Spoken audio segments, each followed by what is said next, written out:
হাম উপসর্গের মৃত্যুতে উদ্বেগ বাড়ছে এ নিয়ে আরও জানাতে রাজধানী এবং রাজধানীর বাহির থেকে আমাদের সঙ্গে যুক্ত হচ্ছেন আমাদের সহকর্মীরা।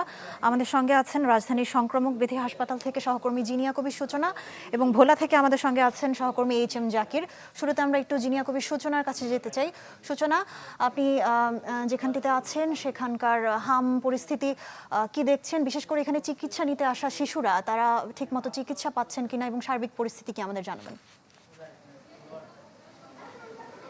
সামিয়া, রাজধানীর সংক্রামক ব্যাধি হাসপাতালে আছি আমি এবং এখানকার যে ৩-৪টি ওয়ার্ড, সব ওয়ার্ডই কিন্তু হামের জন্য বিশেষায়িত করে দেওয়া হয়েছে, কারণ হামে আক্রান্ত রোগীর সংখ্যা এখানে অনেক বেশি এবং এখানে যে শয্যাগুলো আছে সেই শয্যাগুলো পরিপূর্ণ হওয়ার পরে কিন্তু মেঝেতে রোগী ভর্তি হচ্ছে। কিন্তু কারণ হচ্ছে এই রোগীরা হাম সন্দেহে বা হামের যে লক্ষণগুলো সেই লক্ষণগুলো নিয়ে যখন বেসরকারি বিভিন্ন হসপিটালে গিয়েছে সেখান থেকে কিন্তু তাদেরকে ফেরত পাঠানো হয়েছে এবং তাদেরকে বলা হয়েছে যে ঢাকা মেডিকেল কিংবা বাংলাদেশ শিশু হাসপাতাল কিংবা এই সংক্রামক ব্যাধি হাসপাতালে।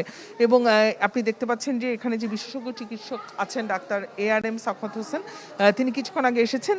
সকাল থেকে তিনি ছিলেন না, তিনি একটি মিটিংয়ে ছিলেন।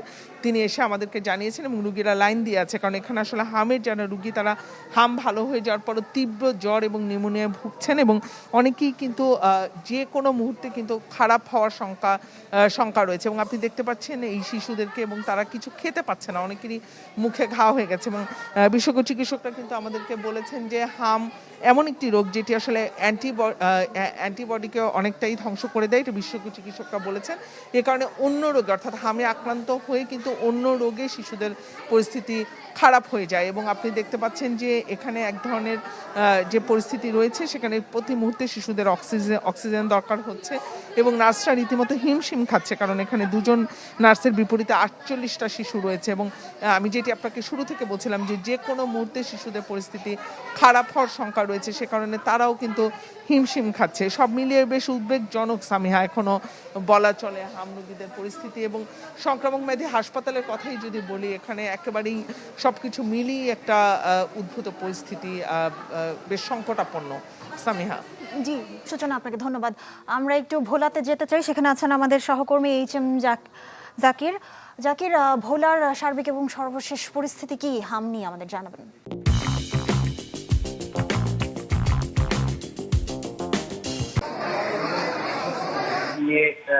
সংক্রমণের রোগী ভোলা সদর হাসপাতালে ভর্তি হচ্ছে, আবার কেউ কেউ চিকিৎসা নিয়ে এখান থেকে বের হচ্ছে। গত 24 ঘন্টা আমরা হসপিটালে দেখছি যে 7 জন রোগী ভর্তি হচ্ছে। এখন পর্যন্ত ভর্তি রয়েছে হসপিটালে 24 জন রোগী। এর মধ্যে আমরা দেখেছি যাবৎ প্রায় 144 রোগী ভর্তি হচ্ছে, তার মধ্যে 100 জন চিকিৎসা নিয়ে বাড়িতে চলে গেছে। এখন 26 জন রোগী ভর্তি থাকলো। প্রতিদিনই কিন্তু রোগী আসে, চিকিৎসা নিয়ে যাচ্ছে। সবচেয়ে বড় যে বিষয়টি রয়েছে যে ভোলার যে শয্যার জেলার হাসপাতালটি, এখানে রোগীকে ফ্লোর যেই পরিমাণে চিকিৎসক রয়েছে তার কয়েকগুণ বেশি রোগী এখানে। প্রায় একজন শিশু কনসালটেন্টের বিপরীতে রয়েছে প্রায় 300-400 শিশু রোগী। বিভিন্ন হাম সহ নিউমোনিয়া, জ্বর সর্দি কাশি বিভিন্ন রোগ নিয়ে শিশুরা প্রতিনিয়ত ভর্তি হচ্ছে। এখানে 60টি বেডের বিপরীতে রয়েছে